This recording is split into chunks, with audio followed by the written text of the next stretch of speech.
আল্লাহর এক বান্দি দুইজন তাইতেন কবরের মধ্যে যাওয়ার পরে, কবরের জিন্দগির মধ্যে যাওয়ার পরে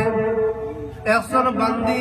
দুনিয়ার জমিন থাকা অবস্থায় তার আওলাদ বেমার হয়েছিল। এই আওলাদ বেমার হওয়ার পরে তাই এই আওলাদ লাগি মান্নত করলাম, আল্লাহ আমি দুনিয়ায় থেকে কবরের জিন্দগির মধ্যে চলিয়া যাই মুগিয়া, যদি আমার আওলাদের বেমারটা চিপা করে দেও। ও কথা শোনার পরে আল্লাহ পাক রব্বুল আলামিনের সঙ্গে সঙ্গে কবুল করিলেন তার হকর মধ্যে এই মান্নতটা যে এই বামার বান্দিয়ে দুনিয়ায় ছাড়িয়া কবরের জিন্দগির মধ্যে যাইতা গিয়া মানুষজন তার আওলাদের বেমার চিপা করে দিলে। এই কথাটা আল্লাহ পাক রব্বুল আলামিনের বড় পছন্দ হয়। পছন্দ হওয়া গতিকে আল্লাহ তাআলা আওলাদ তার বান্দির আওলাদরে খুব মাফ করিয়া বালা করিয়া দিলেন, সুস্থতা করিয়া দিলেন। দেওয়ার পরে তাই বান্দিয়ে মন থাকি জেহেন থাকি ছুটি যায়, তাই ওয়াদা করছিল আল্লাহর কাছে দুনিয়ায় থেকে তাই গুজিয়া কবরের জিন্দগির মধ্যে যাইবা গিয়া কয়েকদিন গুজিয়া দেওয়ার পরে তার খোয়াবর মধ্যে দেখেন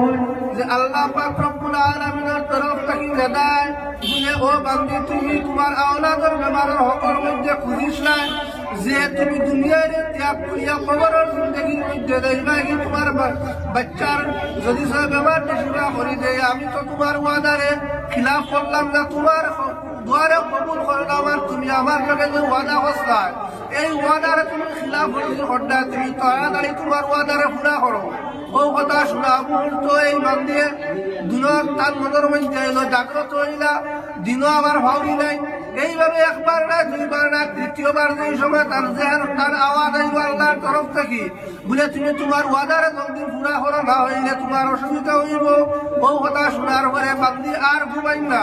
দিন হওয়ার পরে তার আওলাদরে ডাকিয়া নয়, আওলাদরে ডাকিয়া আনিয়া কই, আমারে আপনি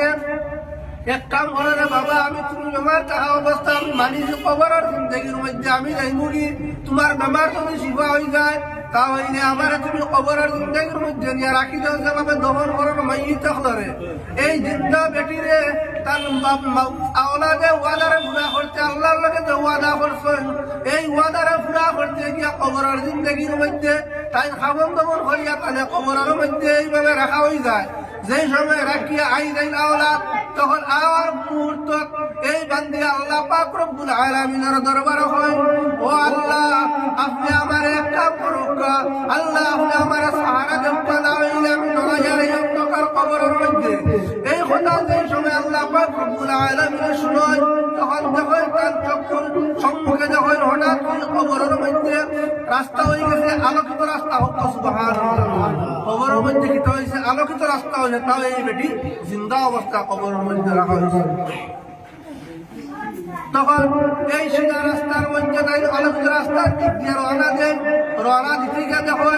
রাস্তার মধ্যে দু পাশে বেটি নহল কুয়া, খেওরের আজাব খেওরের আরামর, এর মধ্যে দুইজন বান্দি। আমি সংক্ষেপ ঘটনা করি আর যেহেতু আমার কাছে সময় কম, তখন তাই যেই সময় যখন নদীকে চেয়ারের মধ্যে এইভাবে সুন্দর সুন্দর চেয়ার, সেম কাপড় সেম বেটির এক সুরতে, দুজনের কাপড় সেম, দুজনের চেয়ারও সেম, দুজনের স্থান সেম, সম্মান সেম, কিন্তু একজনের মাথার উপরে ময়ূর বাকিয়ে কিতা করে পারে আর সামলা উন্ডায়, আর আরেকজনের মাথার মধ্যে ময়ূর বাকিয়ে ফাঁকা দিয়া ফাইলাইয়া দে, মানে তার ঘর দিয়া ফাইলাইয়া দে আরাম আরামর লাগি।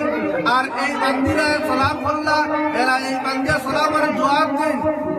ওয়ালাইকুম সালাম, আসসালামু আলাইকুম। এই বান্দিয়া তো বান্দিরা সালাম দেন, সালামের জবাব কিন্তু একটা হাত দিয়ে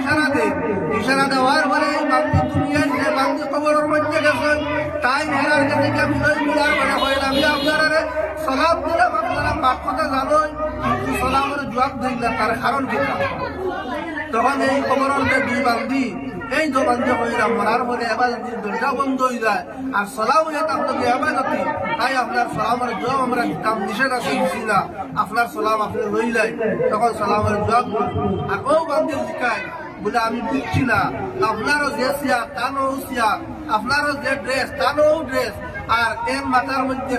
ময়ূর বাক্যে টুট মারে আর সামলা উন্ডায়, আর হেন আপনার মাথার মধ্যে ময়ূর বাক্যে ফাঁকা দিয়ে ডাকনা দিয়া ফাইলাইয়া দে, তার কারণটা কিনা?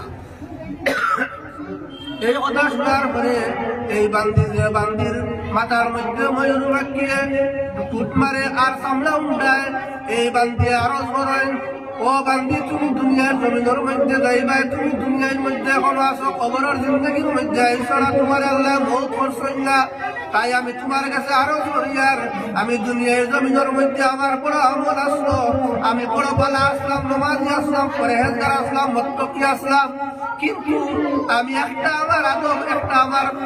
মানে বদ আমল আসলো যে আমলটা হইল আমার স্বামীর আমি কথার অমান্য করতাম এবং মাথার কাপড় দিতাম না এই মাথার কাপড় না দেওয়া গতিকে আমার স্বামী হইতাম মাথার কাপড় দিতাম আর আমি স্বামীর কথার অমান্য করিয়া মাথার কাপড় দিতাম না তার কারণে আল্লাহ পাক রব্বুল আলামিন আমার এই যে শাস্তি যেটা একটা আমার স্বামী নারাজ হওয়া গতিকে আমার মাথার কাপড় না থাকা গতিকে আজকে আমার আল্লাহ পাক রব্বুল আলামিন কবরের মধ্যে আযাব দিতরা তাই আপনার কাছে আমি আবেদন করি আমার স্বামী এখনো পর্যন্ত দুনিয়ার জমিনের মধ্যে জীবিত আছেন যদি আমার স্বামী নারাজ আমার উপর সন্তুষ্ট হয়ে যায় তাহলে আল্লাহ পাক রব্বুল আলামিন আমার মাফ করিয়া দিলেইবা আমি আপনার কাছে আরজ করি আর আপনার দুনিয়ার মধ্যে যাওয়ার পরে আমার স্বামী আপনার কাছে আইবা আর আপনি আমার কাছে আরজ করবা সুপারিশ করবা যদি মাফ করে দেয় তাহলে আমার আল্লাহ এই আলাপ মুক্ত করবা আর এই মনির বাক্যে আমার ফাইলে দিব এই কথা শোনার পরে 7 দিন হয়ে গেছে কবরের মধ্যে বান্দি আয় আর এই বান্দির আওলাদ কবরের মধ্যে যায় গিয়া তার কবর পুজো পূজা দেবেন তার মা যে অবস্থায় রাখলা ও অবস্থা কবরের মধ্যে সুবহানাল্লাহ তখন এই বান্দিরা কবর থেকে উঠানির পরে এলাকার মধ্যে পুরা বিস্তার হয়ে যায় আওয়াজটা যে 7 দিন পর্যন্ত বান্দি কবরের মধ্যে জিন্দা অবস্থায় আসলা কিনো হায়াত এখন আবার জিন্দা অবস্থায় আনা হয়েছে তখন মানুষও যায় আইয়া আরো হয় বুঝে আপনার কিনা অবস্থা তাই সারা বর্ণনা করেন আর বর্ণনা করিয়া তাই সত্য জিকাই সবার নাম হঠাৎ করিয়া একজন বান্দা হয় বান্দায় তার নামে এবং এই তার বিবি সবার মিলিয়ে যায় তখন তাই তোমার বিবির কবরের মধ্যে আযাবর যে মাথার কাপড় দিছিলা তোমার কথার অমান্য করছলা তাই আমি তোমার কাছে আরজ করি আর তুমি যদি তোমার স্বামীরে তোমার বিবিরে মাফ করিয়া দিলাও তাহলে আল্লাহ পাক রব্বুল আলামিন মাফ করিয়া দিলেইবা তাই আমি তোমার কাছে আরজ করি আর তুমি মাফ করে দিলাও সঙ্গে সঙ্গে স্বামীয়ে তার বিবিরে মাফ করিয়া দেন আর ও রাইতে ঘুমানির ঘরে খাওয়াবার মধ্যে আল্লাহ ওয়াহিনাজি মানে নেদা দেয় আওয়াজ দেয় তার কাছে আওয়াজ আয় বলে আপনি ও বান্ধে হইতরা আপনি সুপারিশ করলে আমার স্বামী আমার মাফ করে দিলেই কথার লাগে আল্লাহ আমার মাফ করে